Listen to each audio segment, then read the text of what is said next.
Hoy damos inicio a la continuación del tema ¿Hay fecha para el retorno de Cristo? Es la parte número 29. Os garantizo que no va a ser la última, si Dios quiere, porque aún hay más temas por tratar. Pero os había dicho que el último vídeo que os mostramos iba a ser el último de una tanda de personas que están predicando realmente en el mismo sentido el mensaje final de si hay fecha para el retorno de Cristo. Y resulta que no va a ser el último, porque ha aparecido otro vídeo a tener en cuenta. Os podía estar mostrando vídeos de personas que son totalmente contrarias a esto, pero la verdad es que, sinceramente, creo que no vale la pena, y os lo digo con toda la sinceridad del mundo, porque después de haber analizado lo que exponen, todos los argumentos contrarios quedan totalmente caídos por el suelo cuando se examinan todo lo que hemos presentado hasta ahora, y no porque yo quiera que sea así, sino porque es el resultado de analizar las cosas como más o menos debe hacerse, sin ideas preconcebidas y buscando con detenimiento y a fondo la verdad. Y el Espíritu Santo está guiando a conocer las cosas que muchos se han negado o se siguen negando a querer conocer. Pero hoy vamos a tener otro vídeo distinto y vamos a ver de quién se trata. Pero además, si os dije que hoy vamos a hacer ya parte temática otra vez, más profundamente, pues va a ser una mezcla de las dos cosas, porque habrá parte temática también. El vídeo que os vamos a mostrar no dura muchísimo, pero después habrá, bueno, algo que no es habitual, no solo una conclusión, sino una conclusión bastante larga. Pero también va a haber un inicio. Sabéis que siempre tratamos con un texto bíblico, y así damos pie a empezar cada una de estas temáticas. Pues hoy vamos a hacer lo mismo, pero antes, ¿cómo no? Vamos a hacerlo con una oración.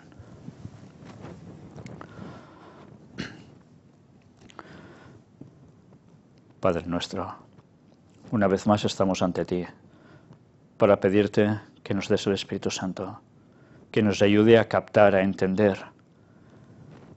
Y sinceramente hoy es un día especial, un día en el que tú has mostrado más cosas tan solo hace unos minutos, donde algunas cosas han vuelto a encajar y salen a relucir una vez más, después de, ya varios meses.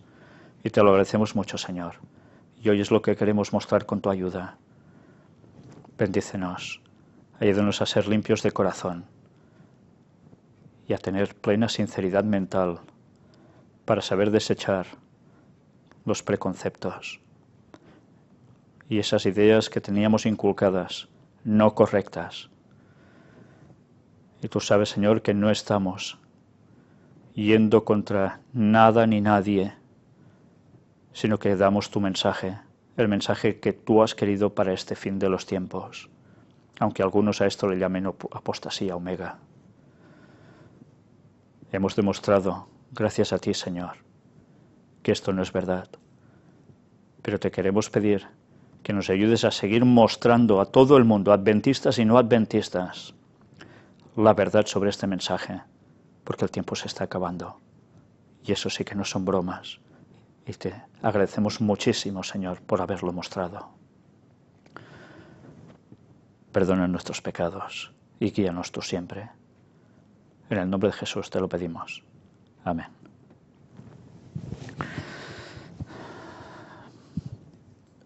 Sabéis, el texto que os voy a leer ahora es un texto que tengo reservado especialmente, aunque alguna vez os lo he citado, para una cierta temática que tendrá que ver con los judíos en el tiempo del fin, pero del cual a veces uno lee y como siempre no se da cuenta ni de lo que está leyendo, hasta que llega un punto en que Dios quiere que te enteres de algo. Y ese texto es un texto clave, vital, para entender una profecía final, prácticamente final, de todo el sistema de profecías, donde aparece un personaje en medio de esta temática. El texto en cuestión es Romanos capítulo 11. Y voy a leer unos cuantos versículos. Digo pues, ¿ha desechado Dios a su pueblo? En ninguna manera, porque también yo soy israelita, de la descendencia de Abraham, de la tribu de Benjamín. No ha desechado Dios a su pueblo, al cual desde antes conoció. ¿O no sabéis qué dice de Elías la Escritura, cómo invoca a Dios contra Israel diciendo, Señor, a tus profetas han dado muerte y tus altares han derribado, y solo yo he quedado y procuran matarme? ¿De qué personaje está hablando aquí? De Elías. Y mirad ahora la respuesta ante esta angustia de Elías. Pero, ¿qué le dice la divina respuesta? Me he reservado 7.000 hombres que no han doblado la rodilla delante de Baal. Podían ser, no sé, 3.500, 9.000 y pico, o 7.000 cita el Señor. Todos sabemos el significado del 7 y lo hemos visto especialmente en estas temáticas. 7.000. 7.000 y gente que está andando con el Señor. ¿Cuándo volverá Cristo? ¿No va a ser al inicio precisamente de este 7º milenio? ¿Y no va a salvar a todo un pueblo? ¿Gente que no habrá doblado sus rodillas ante Baal? Y mirad todo esto como queda enmarcado además, por si fuera poco. Así también aún en este tiempo ha quedado un remanente escogido por gracia. Y si por gracia, ya no es por obras. De otra manera, la gracia ya no es gracia. Y si por obras, ya no es gracia. De otra manera, la obra ya no es obra. ¿Qué pues? Lo que buscaba Israel no lo ha alcanzado, pero los escogidos sí lo han alcanzado, y los demás fueron endurecidos. Como está escrito, Dios les dio espíritu de estupor, ojos con que no vean y oídos con que no oigan, hasta el día de hoy. Y David dice, se ha vuelto su convite en trampa y en red, en tropezadero y en retribución, se han oscurecido sus ojos para que no vean, y agóbiales la espalda para siempre. Una vez más, podemos tener el planteamiento, ¿se está refiriendo al pueblo de Dios? ¿Cuál? ¿Iglesia o nación judía? Bien, es cierto que sabemos que este texto tiene una aplicación directa sobre el pueblo judío, porque él mismo nos lo está diciendo, el apóstol Pablo. Pero evidentemente también sabemos, por equiparación, que el pueblo de Dios, llamado así, como Iglesia Adventista, también va a pasar por lo mismo. Porque habrá muchos que teniendo ojos no verán y teniendo oídos no les dará la gana de oír. ¿Y qué más nos va diciendo? Digo pues, ¿han tropezado los de Israel para que cayesen? En ninguna manera. Pero por su transgresión vino la salvación a los gentiles, para provocarles a celos. Y si su transgresión es la riqueza del mundo, y su defección la riqueza de los gentiles, ¿cuánto más su plena restauración? Porque a vosotros hablo, gentiles, por cuanto yo soy apóstol a los gentiles, honro mi ministerio, por si en alguna manera pueda provocar a celos a los de mi sangre, y hacer salvos a alguno de ellos. Mirad cómo él se sentía judío, lógicamente, era su estirpe, pero su ministerio era a los gentiles, pero él seguía hablando para ver cuántos se podían recuperar entre los judíos. ¿Está pasando ahora lo mismo con los adventistas? Porque si su exclusión es la reconciliación del mundo, ¿qué será su admisión, sino vida de entre los muertos?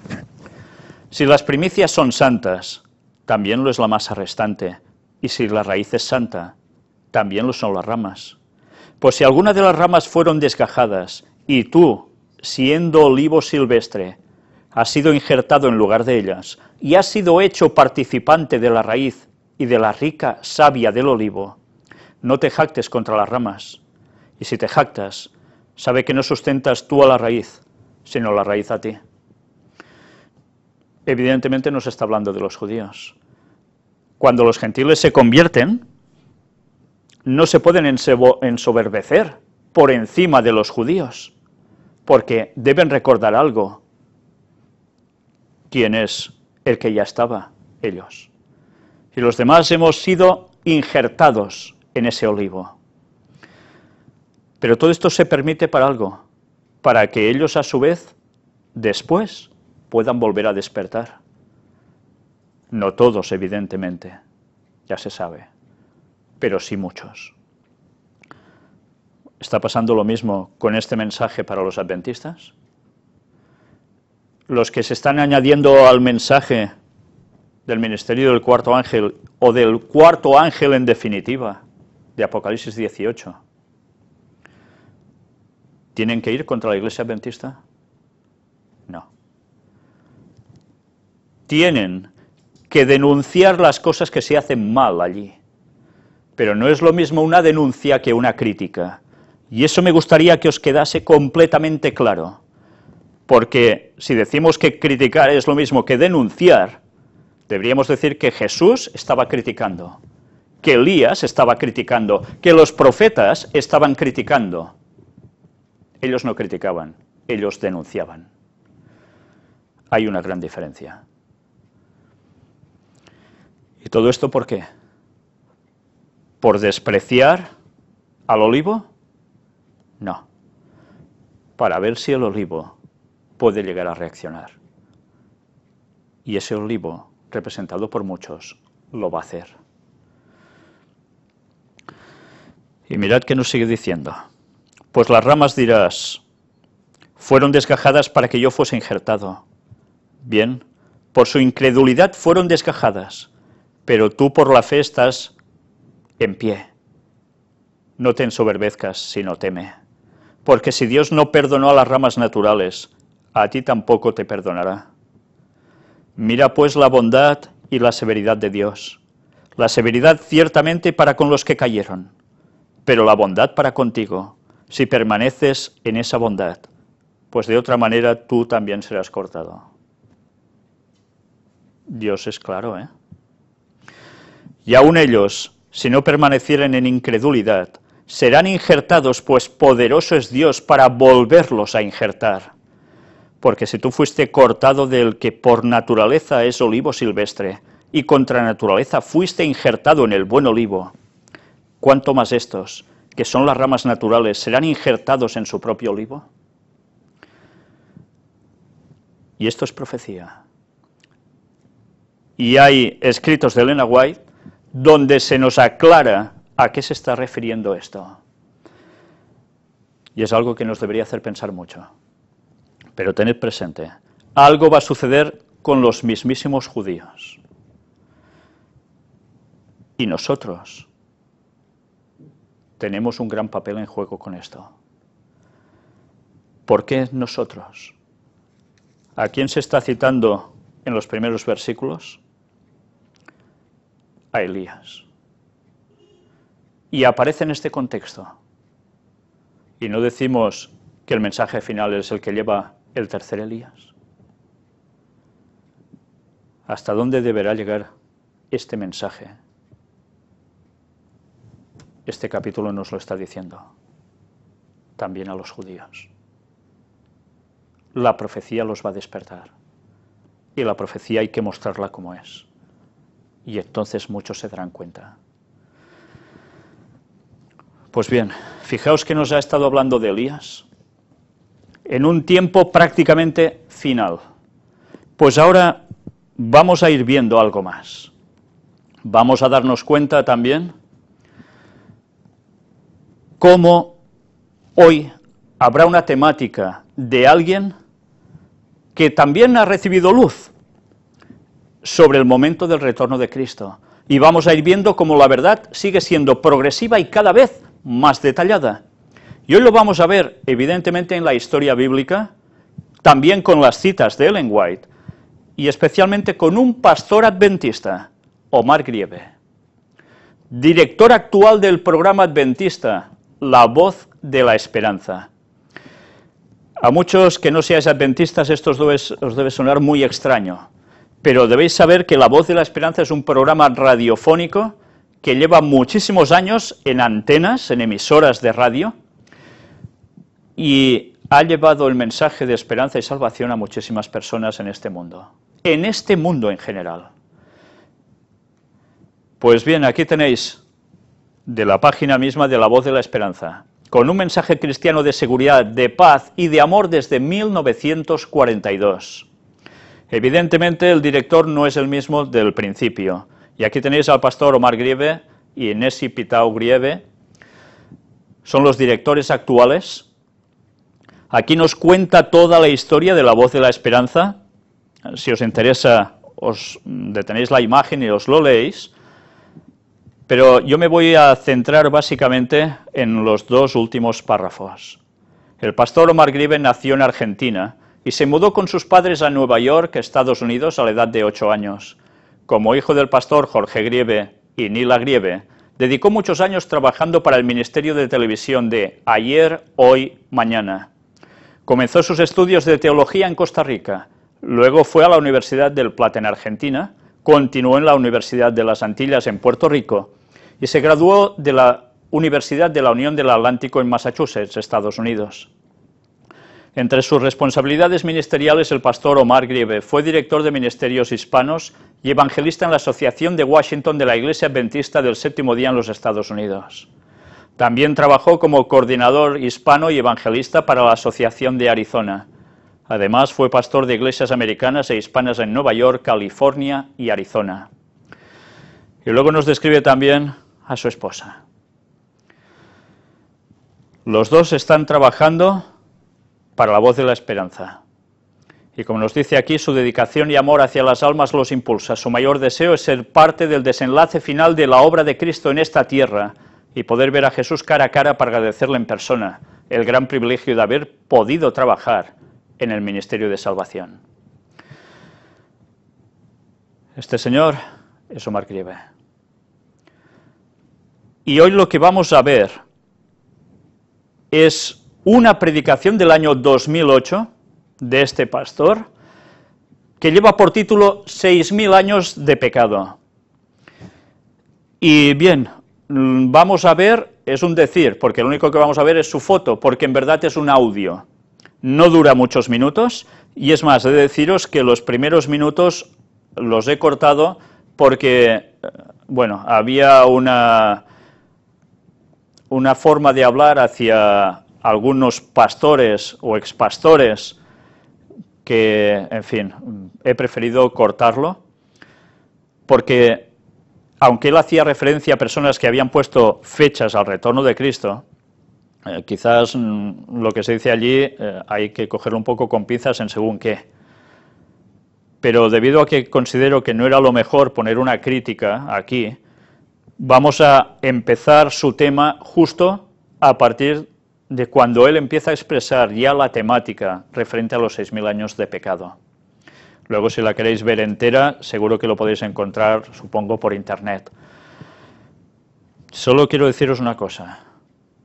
Si hasta ahora yo era el loco, o cualquier persona que esté hablando de la fecha del retorno de Cristo es un loco, está haciendo apostasía omega, va contra la Iglesia, etcétera, etcétera, pues ahora estas personas tendrán un grave problema, porque deberán expulsar a alguien más. Y no lo digo para que alguien sea expulsado, ni mucho menos como puede ser este pastor, pero para que se den cuenta que dentro de la Iglesia Adventista aún hay personas que están diciendo las cosas como son. Y esta persona lo dijo en 2008. ¿Y qué dijo exactamente? Estad atentos, no os perdáis nada de lo que dice, porque muchas cosas os van a sonar de las temáticas que hemos presentado hasta ahora. Y después, cuando él termine, vamos a matizar algunos detalles, a añadir algunas cosas, complementándolo con los temas, los 12 temas que presentamos del tercer Elías. Estad atentos, porque no tiene desperdicio.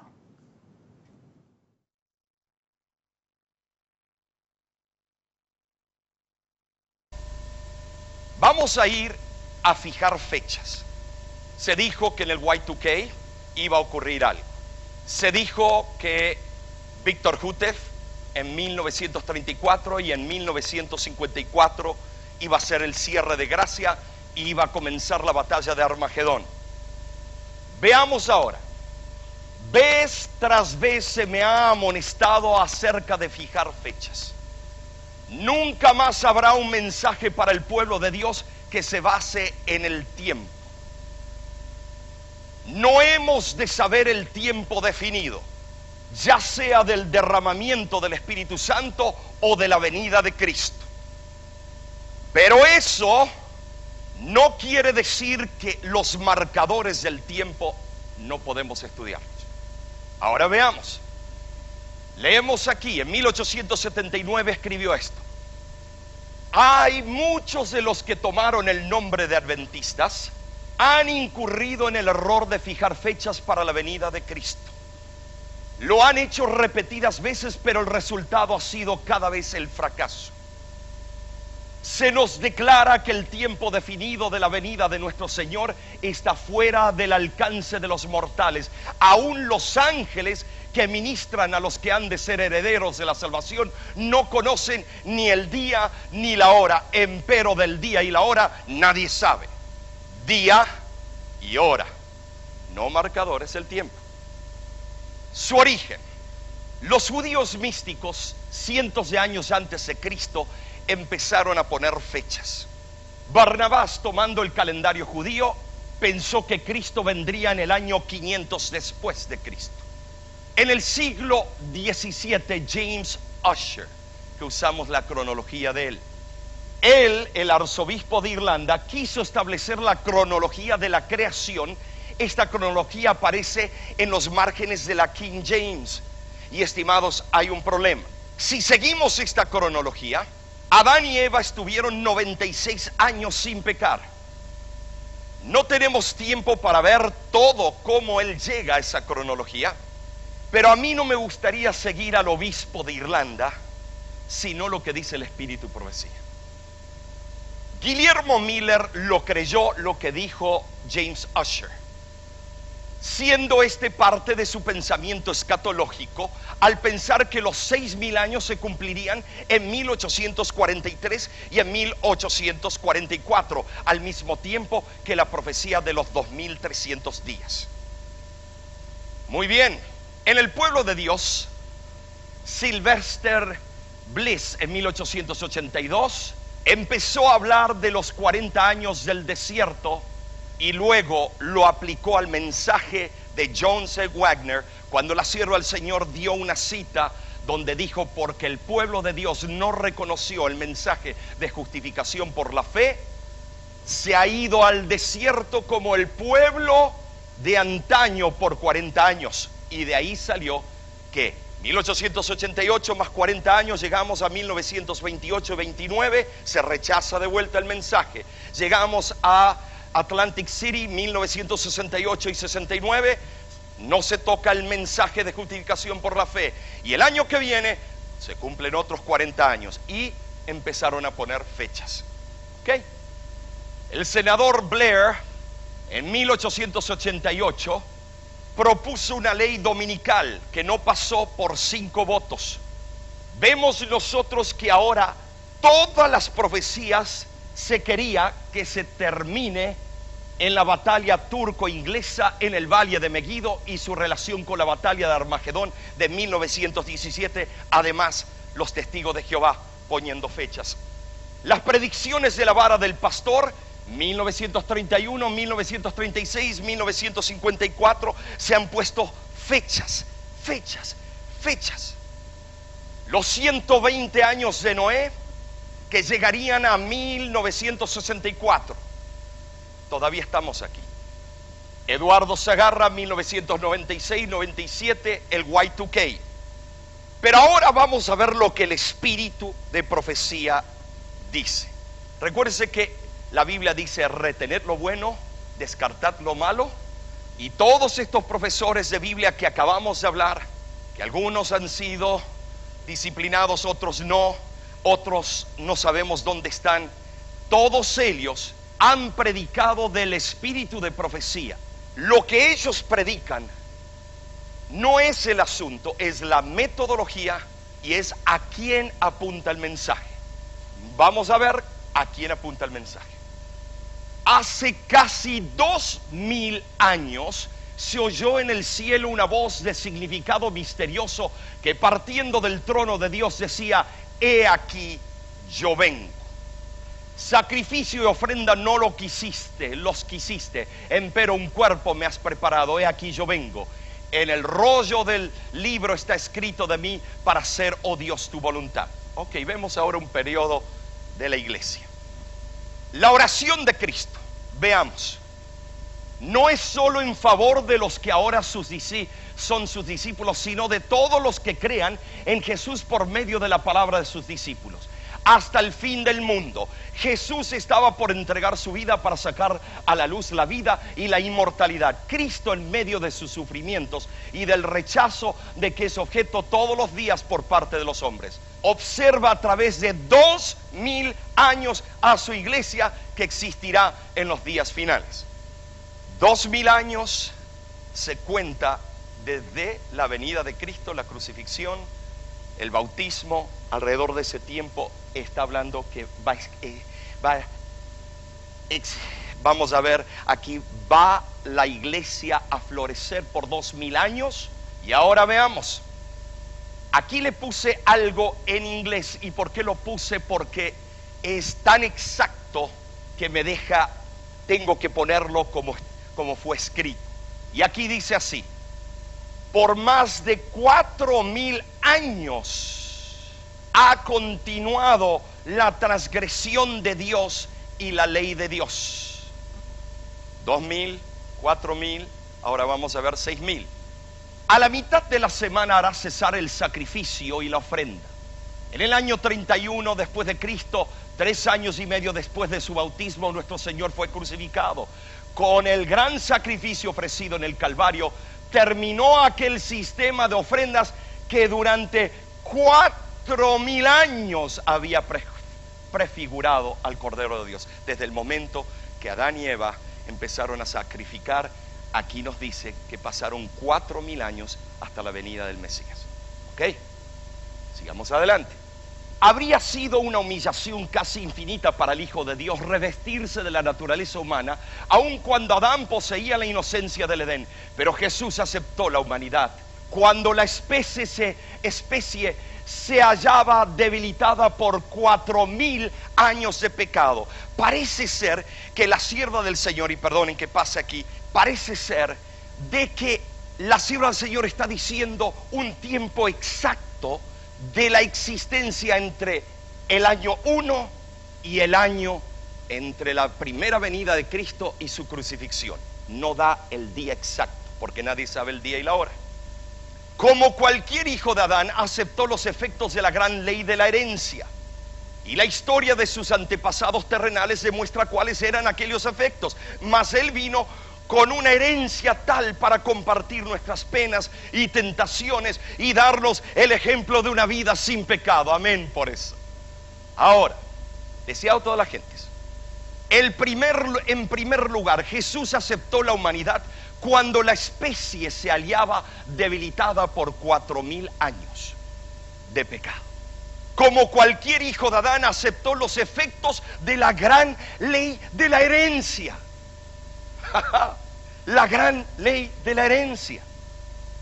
Llegamos ahora y San Pablo dice: porque si los muertos no resucitan, tampoco Cristo resucitó. Y si Cristo no resucitó, vuestra fe es vana. Aún estáis en vuestros pecados. Entonces también los que durmieron en Cristo son perdidos. Y ahora viene la sierva del Señor y nos dice: si desde hace 4000 años los justos al morir hubiesen ido directamente al cielo, ¿cómo habría podido decir San Pablo que si no hay resurrección, también los que durmieron en Cristo son perdidos? Tremendo. Tremendo. No habría necesidad de resurrección. Aquí vemos que la sierva del Señor divide la historia en periodos de 2000, 2000, 2000. Del pecado a la venida del Mesías, 4000. Esos 4000 se cumplen desde su nacimiento a su crucifixión en cualquiera de esos años. Pero ahora miren, y esto es tremendo, en el desierto de la tentación, y esto es lo que a mí me hizo temblar, Cristo estuvo en el lugar de Adán para soportar la prueba que éste no había podido resistir. Aquí venció Cristo en el lugar del pecador, y aquí viene la clave. 4000 años después de que Adán dio la espalda a la luz de su hogar. O sea, cuando Adán dio las espaldas al jardín del Edén y a la vida eterna, pasaron 4000 años. Muy bien, ahora llegamos a los 6000 y vemos aquí, por más de 6000 años, en sus formas de bellezas y el gran cuidado de Dios, este mundo ha sido testigo del amor del Creador. 6000 años, 4000 más 2000, 6000 años. Ussher decía que este mundo en pecado existió por 6000 años, pero luego él modificó un poco y dijo: desde el momento que fue creado Adán y Eva fueron 6000. Aquí vemos que la sierva del Señor nos da algo que parece prestado, pero no lo es, porque es revelado. Y ahora vemos, la obra de destrucción de Satanás ha terminado para siempre. Durante 6000 años obró a su gusto, llenando la tierra de dolor y causando penas por todo el universo. Toda la creación gimió y sufrió en angustia. Ahora las criaturas de Dios han sido libradas para siempre de su presencia y de sus tentaciones. Ya descansa y está en quietud toda la tierra. Prorrumpen los hombres en cánticos.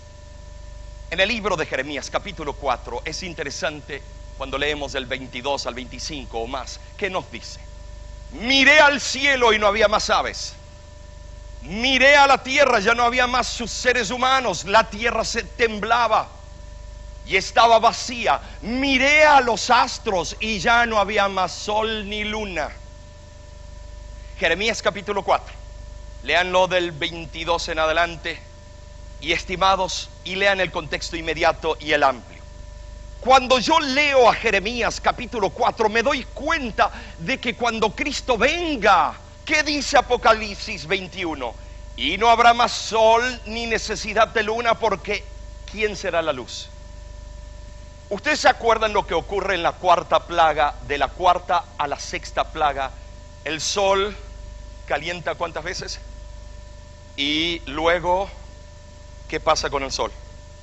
Una oscuridad total, no se ve ni el dedo gordo de los pies, y el frío aterrador.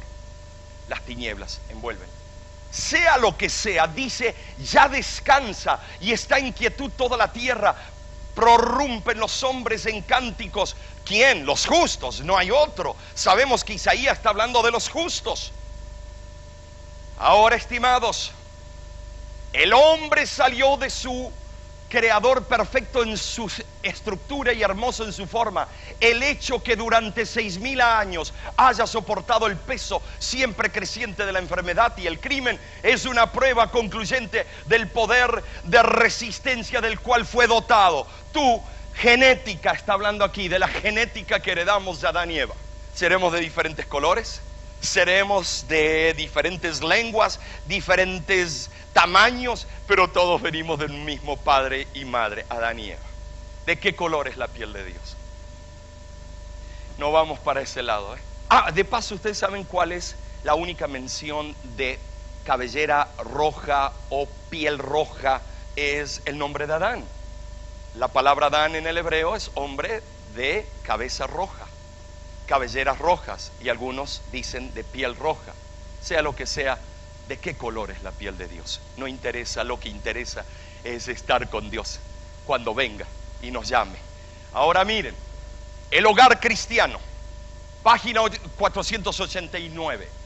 Durante 6.000 años Satanás luchó por mantener la posesión de la tierra, pero se cumplirá el propósito original de Dios al crearla. Tomarán el reino los santos del Altísimo y poseerán el reino hasta el siglo y hasta el siglo de los siglos. Amén por eso. ¿Cuál fue el pecado de los días de Noé? Vamos a leerlo en el mensaje escatológico profético más poderoso del Nuevo Testamento. Sí, aún más que otros, porque Cristo mismo lo pronunció. Como fue en los días de Noé, así será la venida del Hijo del Hombre. Porque los días anteriores al diluvio, la gente comía y bebía, la glotonería, se casaban y se daban en casamiento hasta el día que Noé entró en el arca. Todo siguió igual. Y no conocieron hasta que vino el diluvio y llevó a todos. Así también será la venida del Hijo del Hombre. ¡Wow! O sea que como ocurrió en antaño, va a volver a ocurrir. Ahora veamos qué ocurrió antes de Noé. Divorcio, glotonería, crimen, amalgama, manipulación de la genética, algunos lo llaman. No sabemos, no tenemos todas las pruebas, pero yo creo firmemente lo que la sierva del Señor dice en Spiritual Gifts, volumen 5. No había respeto a la propiedad ajena para nada. Poca fe, idolatría y creencias en el más allá. Esto fue la condición y llegó al punto que se formaron guerras entre estos hombres gigantes. Esto lo describe el libro Spiritual Gifts. Esta era la condición del mundo antediluviano. Ahora, ¿qué señales habrá en el comienzo de la última parte del fin, que en el hebreo es et ketz, y el principio de dolores? La última parte del fin. Divorcio, glotonería, crimen, amalgama, no más respeto a la propiedad ajena, poca fe, idolatría y creencias en el más allá, guerras. Es la mismita cosa. Estamos en ese punto.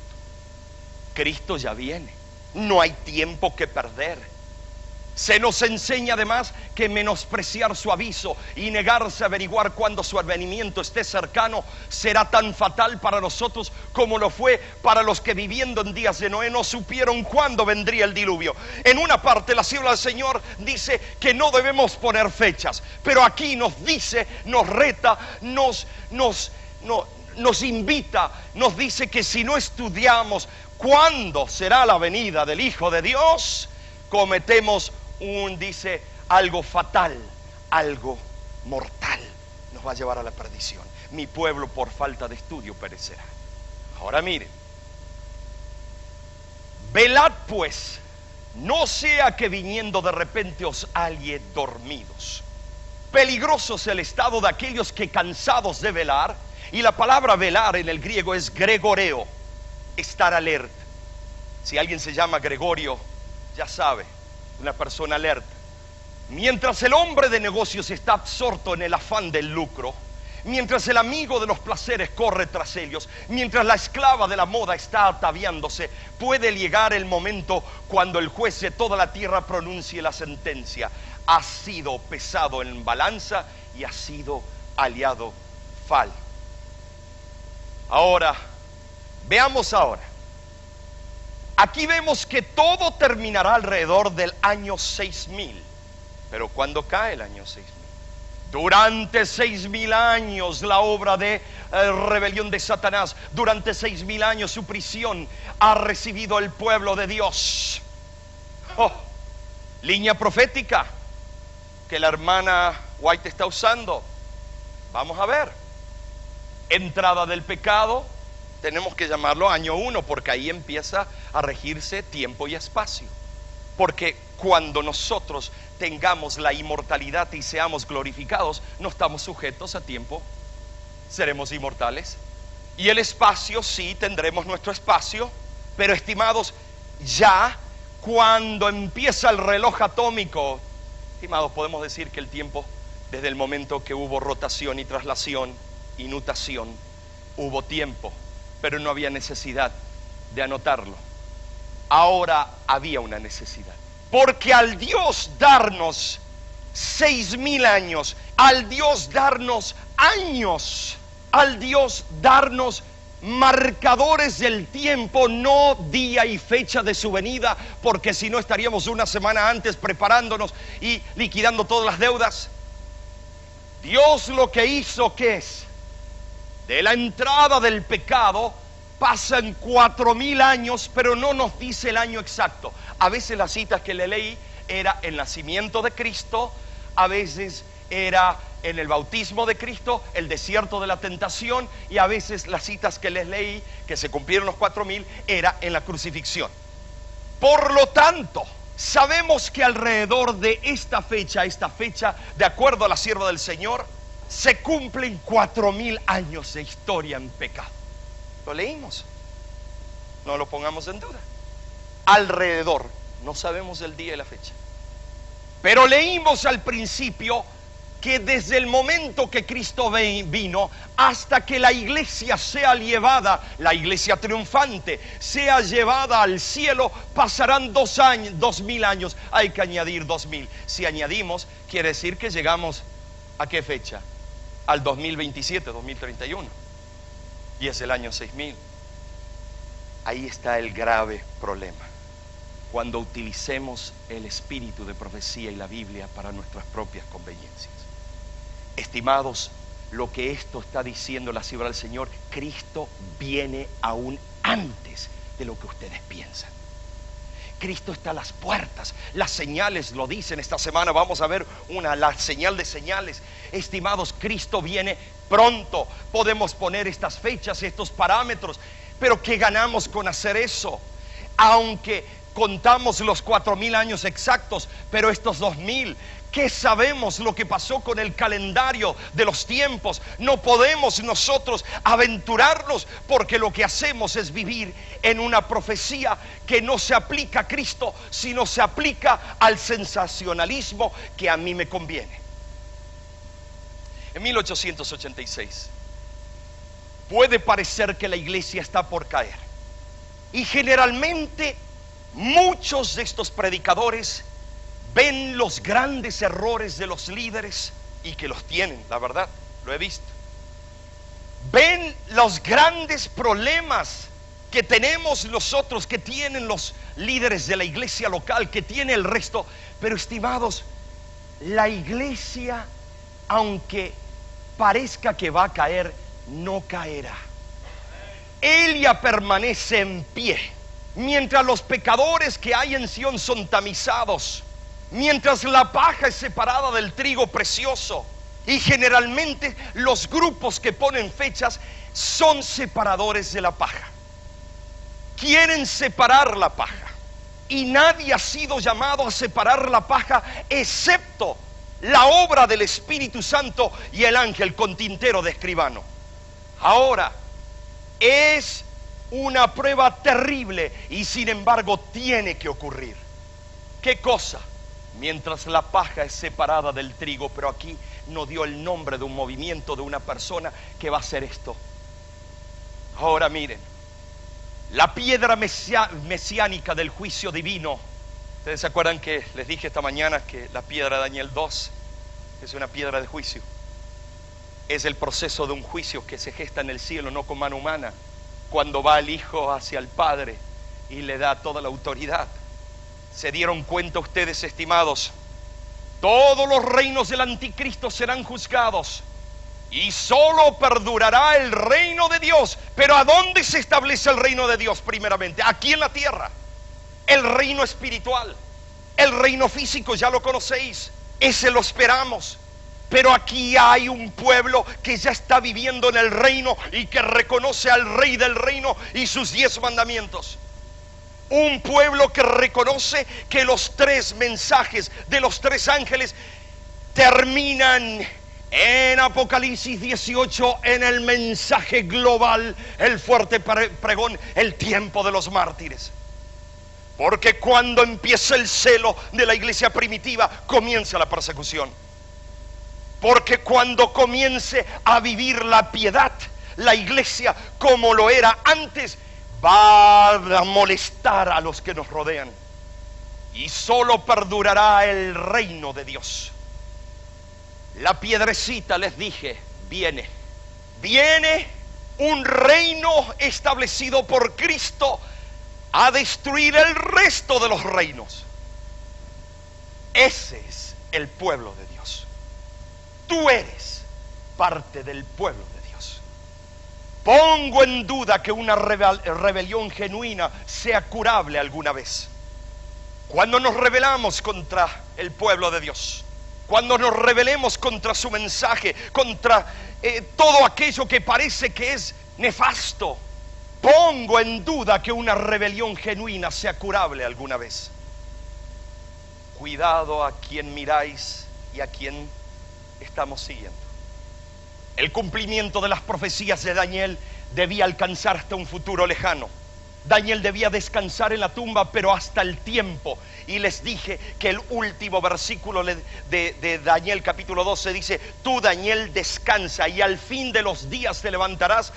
Pero en el original podemos leerlo de esta manera: y al fin de estos días te levantarás. ¿Qué días? Las reglas de la hermenéutica nos dice que cuando se da una fecha, un tiempo, un marcador del tiempo, hay que irse al contexto inmediato. Y el contexto inmediato, ¿qué dice? 1335 días. Ha llegado el tiempo para que Daniel reciba su heredad. Oh, amén por eso. Ha llegado el tiempo para que como nunca antes se propague por el mundo la luz que le fue dada. Si aquellos por quienes el Señor ha hecho tanto caminaran en la luz, su conocimiento de Cristo y de las profecías concernientes a Él aumentaría grandemente a medida que se acercan a la terminación de la historia de esta tierra. Ha llegado el tiempo que seamos trasladados al cielo. Estimados, ¿cuántas personas más tienen que morir? Porque el pueblo de Dios está esperando que caiga un rayo del cielo para ir a tocar la puerta de un alma, para decirle a tu colega en el trabajo: tengo un secretito, Cristo viene pronto. ¿Quieres conocer de ese Cristo? Estimados, orad, mis hermanos, orad como nunca habéis orado. No estamos preparados para la venida del Señor. Necesitamos hacer una obra consumada para la eternidad. ¡Oh, oh, oh! Y luego ella añade: dentro de 6 rotaciones sucesivas del planeta Tierra, hace más o menos 6.000 años, el Creador organizó y creó el planeta a fin de proporcionar un ambiente ideal para los seres vivientes. Es claro, ella no da fechas, pero sí da marcadores del tiempo. Y estimados, el marcador del tiempo dice que Cristo ya viene. Entre la lobreguez general y miseria moral, el hombre ha peregrinado durante cerca de 6.000 años desde las puertas del paraíso. En este concilio, ustedes ven esta fecha. Oh, qué raro, la sierva del Señor predicando desde el púlpito. Es que ella era la enviada que Dios había mandado. Y entonces aquí estaban los grandes líderes. 1901, texto original. Y allí ella, esas citas, varias de esas citas que di, ella los comunicó a todo el público en Battle Creek. Oh, Jaime White, quien estudiaba cuidadosamente las profecías, enfocaba su atención sobre los eventos que han de suceder antes que vuelva el Señor. En aquellas conferencias que acabamos de ver, se fue reuniendo la base de las doctrinas que hoy sostienen los adventistas del séptimo día. Y mis hermanos, guiadas por el espíritu de profecía. Este es el pueblo que tiene que ir a comunicar el mensaje del primero, segundo y tercer ángel. Mis hermanos, de esa familia, pocos años de estudio de primaria, Dios utilizó y Dios quiere utilizarte a ti. Luego vinieron los primeros presidentes de la Asociación General.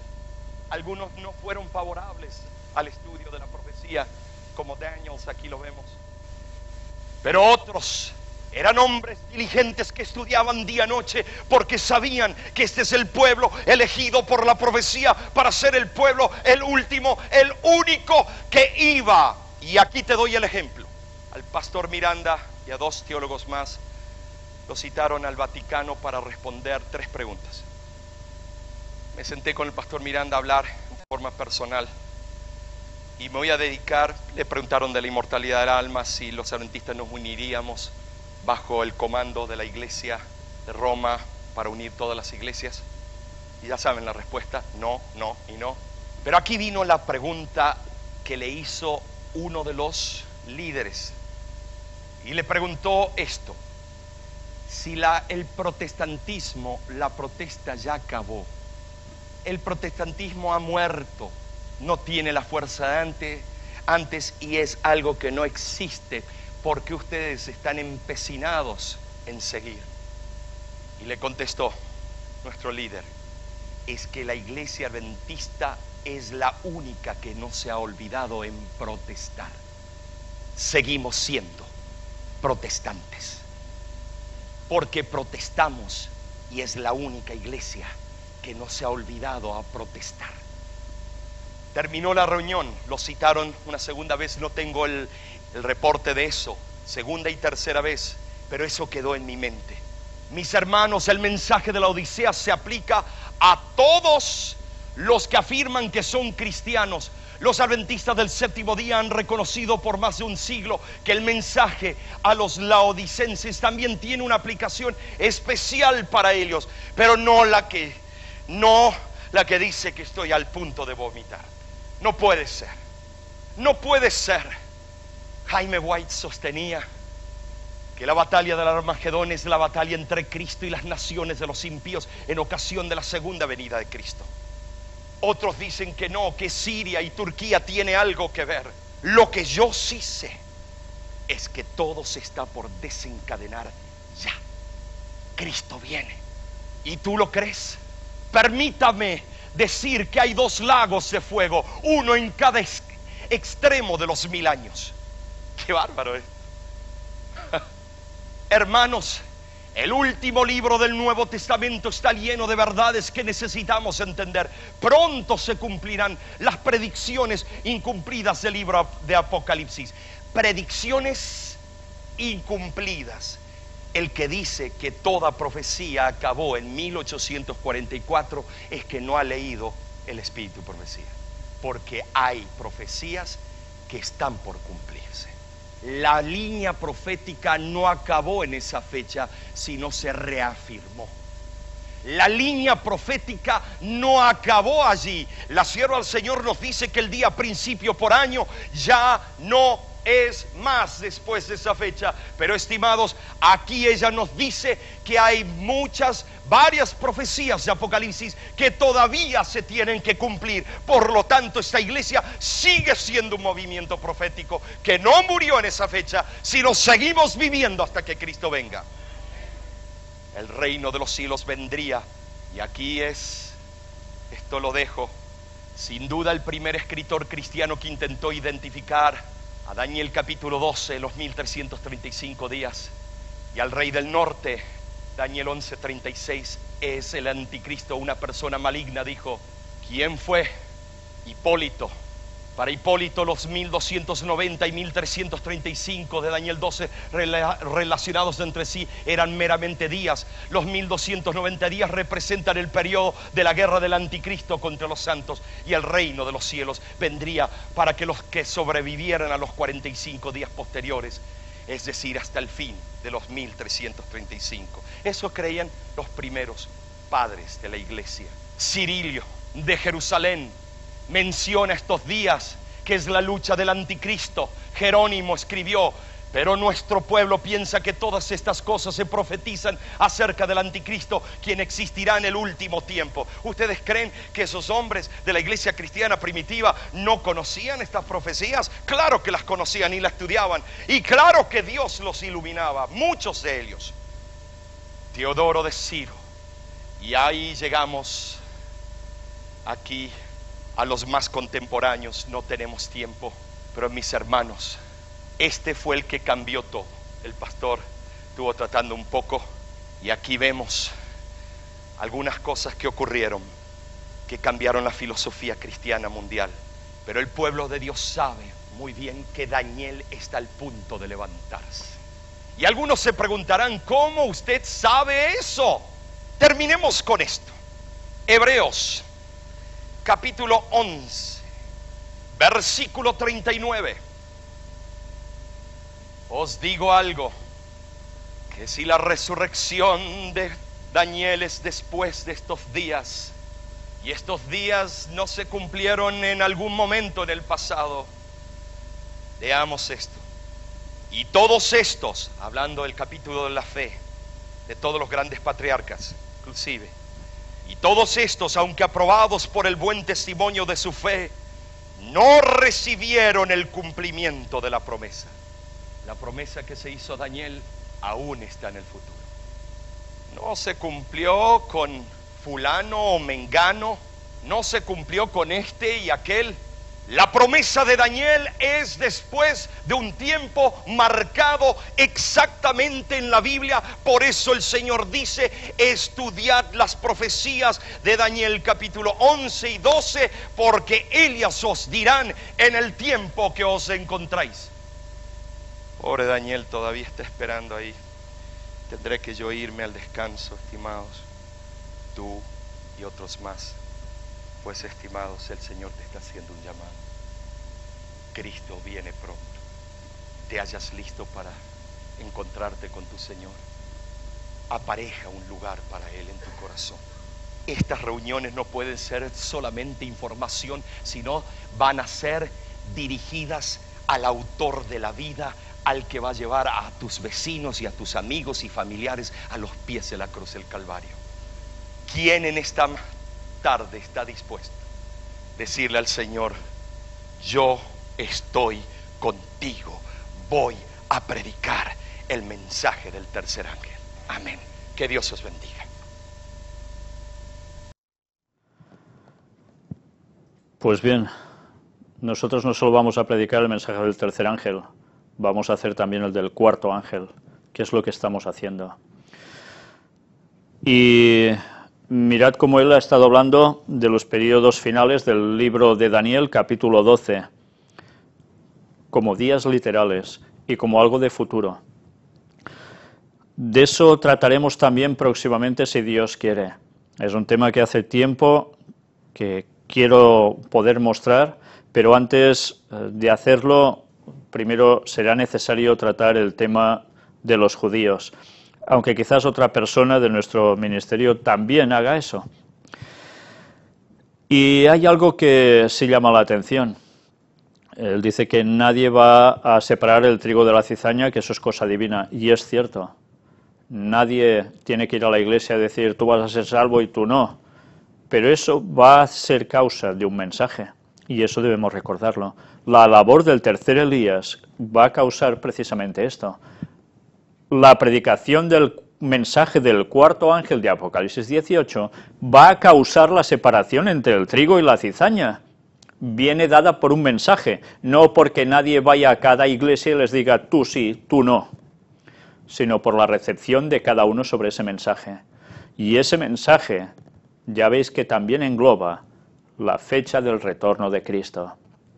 Él habla entre el 27 y el 31. ¿Por qué está diciendo eso? Bueno, hay una cita que en el fondo lo deja un poco perplejo y que sería conveniente que recordáramos para analizar. Habla basada en unas palabras de Elena White sobre 4000 años, que se cumplen en un cierto momento, y que después parece que Elena White lo pone también, pues, un periodo de tiempo un poco después. Y esas citas ya las mostramos al principio de todas estas temáticas. Antes de pasar unas imágenes, me gustaría que, si tenéis Biblia, buscaseis Lucas capítulo 3. Si os dais cuenta, es cuando Juan el Bautista empieza a predicar. Aquí nos sitúa Lucas, en el año 15 del imperio de Tiberio César, siendo gobernador de Judea, Poncio Pilato y Herodes tetrarca de Galilea, y su hermano Felipe tetrarca de Iturea y de la provincia de Traconite, y Lisanias tetrarca de Abilinia, y siendo sumos sacerdotes Anás y Caifás, vino de palabra de Dios a Juan, hijo de Zacarías, en el desierto. ¿Y él qué hizo? Y él fue por toda la región contigua al Jordán, predicando el bautismo del arrepentimiento para perdón de pecados. ¿Y qué acontece cuando Juan el Bautista está haciendo esto? Vamos al versículo 21 y nos dice: aconteció que cuando todo el pueblo se bautizaba, también Jesús fue bautizado. También Jesús fue bautizado. ¿Y eso cuándo sucedió? En el año 27. ¿Y en qué periodo del año 27? ¿En qué estación del año?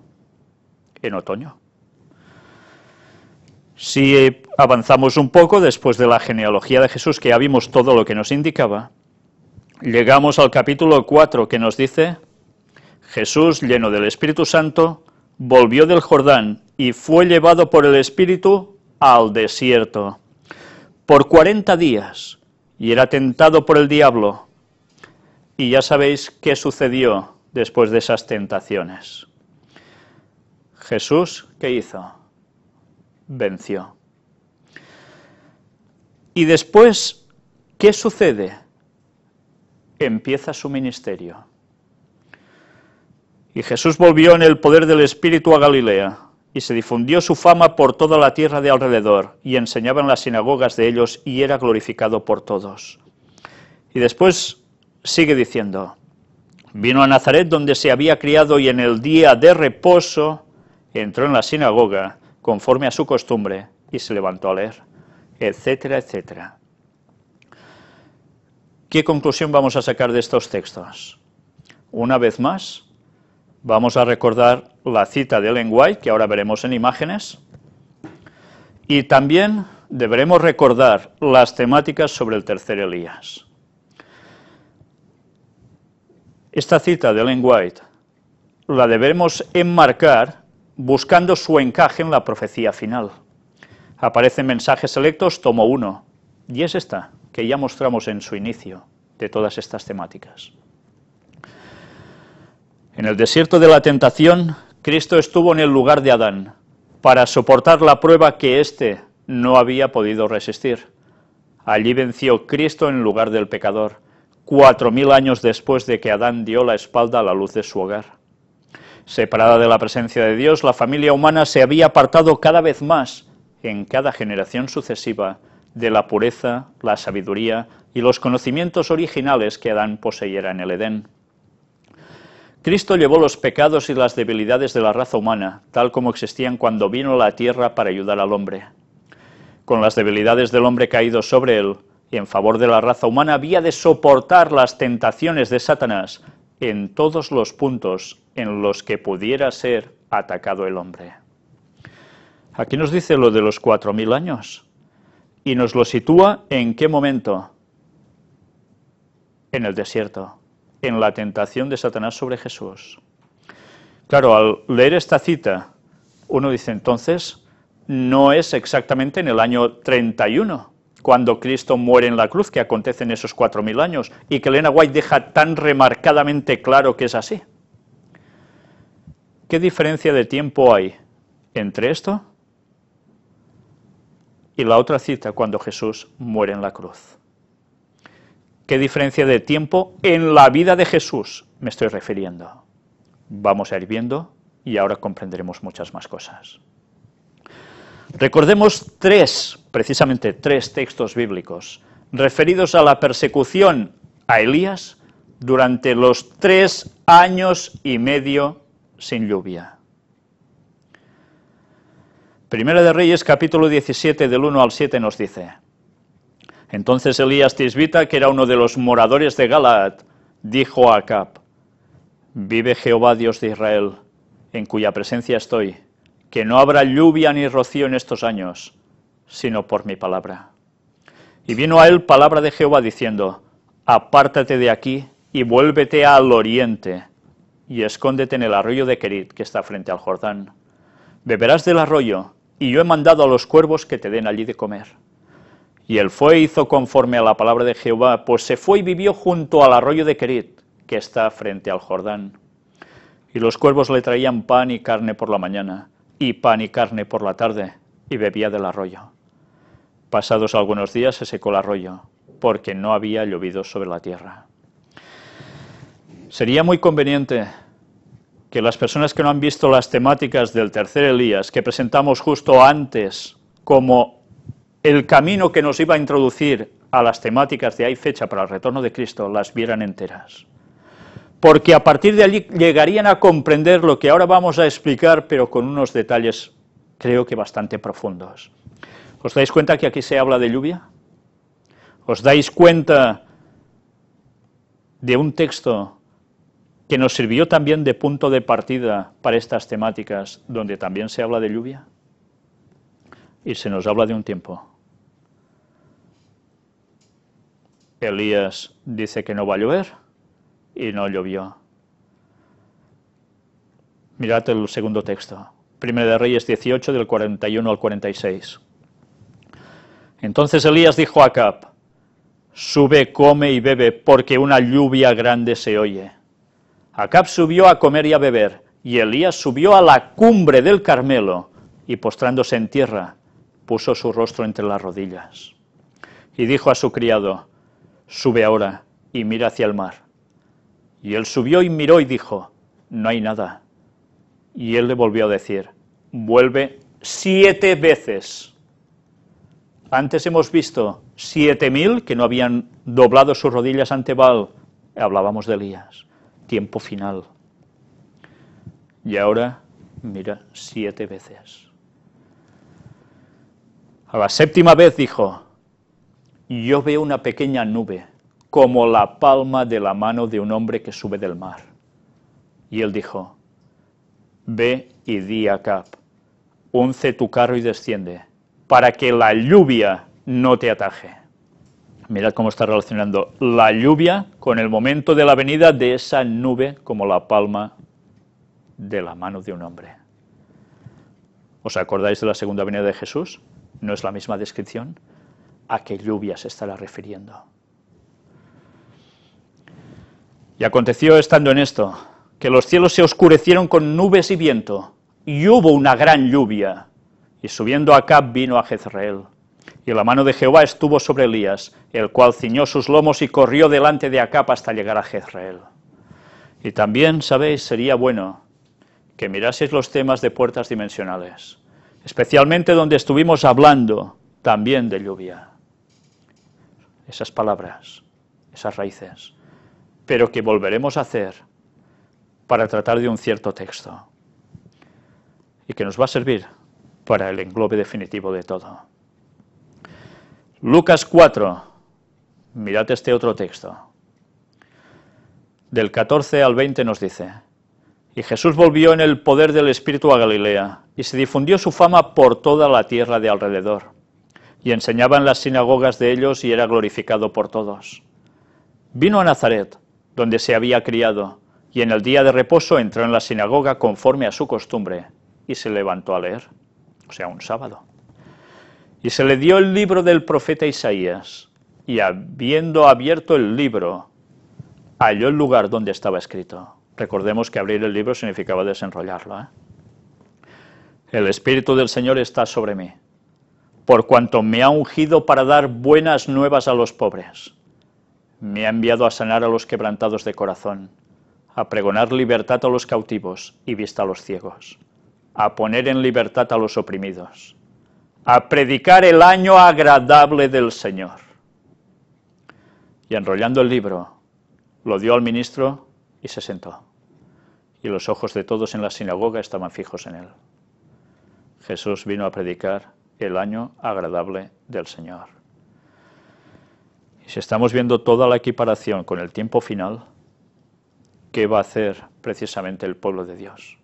Sino predicar el año agradable del Señor, cuando por fin haya este jubileo, este volver todo a lo que siempre debería haber sido. Y del 21 al 27 nos va diciendo, y comenzó a decirles, hoy se ha cumplido esta escritura delante de vosotros. Y todos daban buen testimonio de él, y estaban maravillados de las palabras de gracia que salían de su boca, y decían, ¿no es este el hijo de José? Él les dijo, sin duda me diréis este refrán, médico, cúrate a ti mismo. De tantas cosas que hemos oído que se han hecho en Capernaum, haz también aquí en tu tierra. Y añadió, de cierto os digo, que ningún profeta es acepto en su propia tierra. Y en verdad os digo que muchas viudas había en Israel en los días ¿de quién? De Elías, cuando el cielo fue cerrado. ¿Por cuánto tiempo? 3 años y 6 meses. Y hubo una gran hambre en toda la tierra. Y hubo una gran hambre en toda la tierra. 3 años y 6 meses, dicho por Jesús. Pero a ninguna de ellas fue enviado Elías, sino a una mujer viuda en Sarepta de Sidón, de lo cual ya estuvimos explicando todo ese significado, tremendo. Y muchos leprosos había en Israel en tiempo del profeta Eliseo, pero ninguno de ellos fue limpiado, sino Naamán el sirio, que también tuvo que meterse en el agua del río Jordán. ¿Cuántas veces? 7. No nos damos cuenta. Limpieza, salvación, en el 7. Pero se nos habla de 3 años y 6 meses. Hambre en toda la tierra, se nos habla del profeta Elías, y vimos que lo que aconteció a Elías iba a ser el reflejo de lo que va a acontecer con el tercer Elías, con los que estén llevando el mensaje al fin del tiempo. Y versículos del 28 al 30. Al oír estas cosas, todos en la sinagoga se llenaron de ira, y levantándose le echaron fuera de la ciudad, y le llevaron hasta la cumbre del monte, sobre el cual estaba edificada la ciudad de ellos, para despeñarle. Mas él pasó por en medio de ellos y se fue. Y no lo pudieron matar. 3 años y medio citaba Jesús. Y no lo pudieron matar. Pues bien, no sé si aún no hemos sacado suficiente simbología de esto. Vamos a terminar de aclarar con este otro texto de Santiago 5, del 15 al 20. Y la oración de fe salvará al enfermo, y el Señor lo levantará, y si hubiere cometido pecados, le serán perdonados. Confesaos vuestras ofensas unos a otros, y orad unos por otros, para que seáis sanados. La oración eficaz del justo puede mucho. Elías, mirad cómo sale otra vez, era hombre sujeto a pasiones semejante a las nuestras, y oró fervientemente para que no lloviese, y no llovió sobre la tierra por 3 años y 6 meses. Y otra vez oró, y el cielo dio lluvia, y la tierra produjo su fruto. ¿No suena de nada esto? El cielo dio lluvia, y la tierra produjo su fruto. Lluvia temprana, lluvia tardía. Hermanos, si alguno de entre vosotros se ha extraviado de la verdad y alguno le hace volver, sepa que el que haga volver al pecador del error de su camino, salvará de muerte un alma y cubrirá multitud de pecados.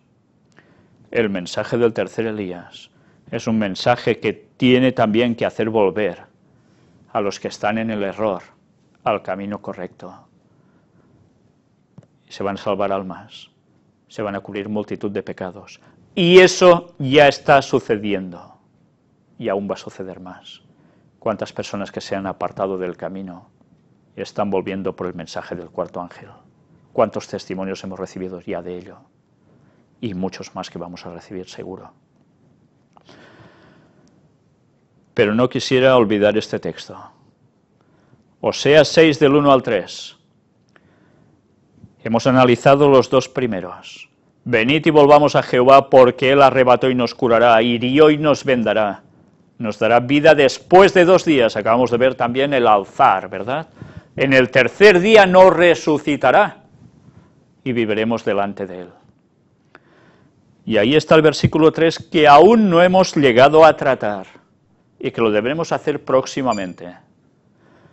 Y conoceremos, y proseguiremos en conocer a Jehová, como el alba está dispuesta a su salida, y vendrá a nosotros como la lluvia tardía y temprana a la tierra, según reza la versión Reina Valera 1960. Este texto deberemos analizarlo a fondo, ir a los originales, buscar su significado, pero creo que ya estamos percibiendo a qué se refiere cuando dice que vendrá a nosotros como la lluvia. Nos hace equiparación aquí de tardía y temprana. Pero después de estos datos que os he mostrado ahora, me gustaría que tuvieseis claro todo esto y que lo analizaréis conmigo. En Lucas 3 se nos dice que Jesús es bautizado. Eso sucedió en otoño del año 27. Justo después de este hecho, fue llevado por el Espíritu al desierto donde fue tentado por Satanás. Jesús venció y empezó su ministerio público, otoño del 27.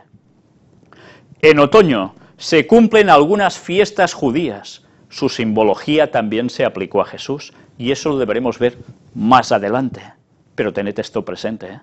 Las fiestas judías, todas, absolutamente todas, se cumplieron con Jesús. ¿Habrá aplicaciones posteriores? Las habrá. Pero en él se cumplieron todas. Y ya no hay necesidad de guardar las fiestas judías, porque Cristo era su cumplimiento. Y algunos se pondrán las manos a la cabeza, porque entre muchos, incluidos adventistas actualmente, están volviendo a judaizar guardando las fiestas que les pertocaba a ellos hasta la muerte de Cristo. Y se acabó. En Cristo se cumplió todo. Y si eso no está claro aún para muchos, vamos a tratar también ese tema si Dios quiere próximamente. No sé cuándo, porque ya sabéis que cuando quiero presentar un tema cuesta y hasta que Dios no quiere y no toca, no hay forma de hacerlo. Pero tened presente que eso lo vamos a dejar clarísimo, porque hay personas que están cayendo en el error de judaizar. Y Pablo batalló duramente por eso ya en los inicios de la Iglesia. Y lo mostraremos con textos bíblicos y con citas de Ellen White. En la primavera del año 31, justo 3 años y medio después, él murió en la cruz, cumpliendo otra festividad judía en él. ¿O no? ¿No era la Pascua? Durante 3 años y medio, Jesús tuvo persecución, ¿como quién? Como Elías. Y como tendremos nosotros al fin del tiempo, desde el otoño del año 2027 a la primavera del año 2031, fecha del retorno de Cristo, 3 años y medio después de esa situación. ¿Entendemos ahora por qué Ellen White citó esos 4000 años en ese momento? Porque 3 años y medio después es cuando había el término absoluto del cumplimiento de los 4000 años. En la primavera del 2031 va a ser 2000 años después de ese hecho, cuando en el año 31 Cristo muere en Pascua, en primavera, 14 de Aviv, en Jerusalén, en la cruz. Pues bien, creo que este tema da para mucho. Y ahora ya sabemos que no va a ser una persecución de 4 días. Sí que es cierto que debemos recordar esos términos de los días de Daniel 12. Y eso tiene que ver con algo que debe acontecer aún en un futuro ya no muy lejano. Y no solo tiene que ver con la ley dominical, que tiene que ver, sino con algo más que va a suceder en un lugar llamado Jerusalén. Pero todo eso lo veremos en su momento si Dios quiere. Creo que después de presentar la temática de este pastor, algunos deberán plantearse realmente qué tendrán que hacer. Este señor, que yo sepa, aún es adventista y es pastor, y ya veis en qué cargo está ocupando. No se puede hacer fuera a la gente o tacharla de apostasía omega porque sí. Él mismo refiere que hay que estudiar a fondo la Biblia y qué más, los escritos de Ellen White, y allí se aclara todo, todo. Y los que aún dicen que después de 1844 no puede haber más fechas, se están equivocando porque Ellen White no lo aplicaba a lo que normalmente se dice que es, y lo hemos demostrado a lo largo de 29 temas, y otro que era el de Cosí, que próximamente también deberemos mostrar, porque hay personas que no lo han visto aún, y hay detalles que no salen en todas estas temáticas. En fin, creo que por hoy es más que suficiente para pensar y para tener claro que ya nos podemos ir preparando, porque aunque nuestra vista está puesta en el retorno de Cristo en la primavera del 2031, en Pascua, ya sabremos qué día y hora no podrá ser, y sobre eso aún deberemos hablar más, porque hay muchas cosas aún por mostrar. Deberemos recordar que antes, 3 años y medio, empiezan graves problemas. Por tanto, no hagamos una vista tan lejana, porque 3 años y medio antes algo va a acontecer que ya nos hará definir plenamente en qué bando estamos. Ya no habrá prórrogas, o blanco-negro, o con Cristo o sin Cristo, o con Cristo o con Satanás, aunque se digan pueblo de Dios algunos. Haber rechazado el mensaje del cuarto ángel, del tercer Elías, va a terminar fatídicamente la vida de muchos. Que Dios nos ayude a estar centrados, porque lo necesitamos plenamente. Pero recordemos, después de ese margen de angustia, de ese tiempo de angustia, nuestro Mesías viene, nuestro Salvador viene, y por fin podremos estar en paz con Dios. Vamos a terminar con una oración.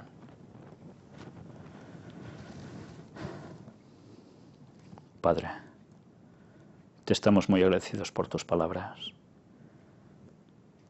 Tú bien nos dices y nos adviertes, mi pueblo se perdió por falta de conocimiento, por haber rechazado el conocimiento. Y eso es lo que no queremos que nos suceda, Señor. Porque tú estás dando luz y la queremos abrazar toda entera, porque abrazar la luz que tú das es abrazarte a ti. Y nosotros queremos ser también luz para el mundo, para que reaccionen adventistas y no adventistas, todo el mundo pueda saber la verdad y darse cuenta que todas las señales se están cumpliendo precipitadamente en nuestros días. Y aún los acontecimientos serán más rápidos. Lo estamos viendo cada día en las noticias. Y pronto todo esto va a ser ingobernable. Pronto Satanás será el dueño prácticamente de este mundo. Y solo en ti podemos tener salvación. Ayúdanos a no perder el tiempo, Señor. Ayúdanos a ser conscientes que ahí fuera hay millones de personas que no saben nada de nada. Y deberemos abrirles los ojos con tu poder, con el poder del Espíritu Santo puesto en nosotros. Haz que nuestras palabras y nuestros hechos acompañen el mensaje final. Y que esos 7.000 que tienes ahí fuera, un número simbólico evidentemente porque ahora son muchos más, salgan también y se añadan a tu pueblo, Señor. Haz tú la criba que tengas que hacer con el mensaje. El zarandeo ya ha empezado y va a seguir en su plenitud. Ayúdanos a no caer, Señor, a ser firmes hasta el final. Bendícenos, Señor. Bendice a tu pueblo alrededor del mundo, los que tú sabes que son tu pueblo, se digan adventistas o de cualquier otra denominación o incluso ateos o de cualquier otra creencia. Tú tienes un pueblo aún en todas partes. Ayuda a salir, Señor, de ellos, a los puros, a los que son tuyos. Y ayúdanos a llegar con tu mensaje y con tus profecías a todo el mundo y también a los judíos, porque allí hay una gran clave para tu retorno. Perdona nuestros pecados, Señor. Guíanos paso a paso en esta vida y en el conocimiento de tu palabra. y que nada ni nadie nos pueda parar. En el nombre de Jesús te lo pedimos. Amén.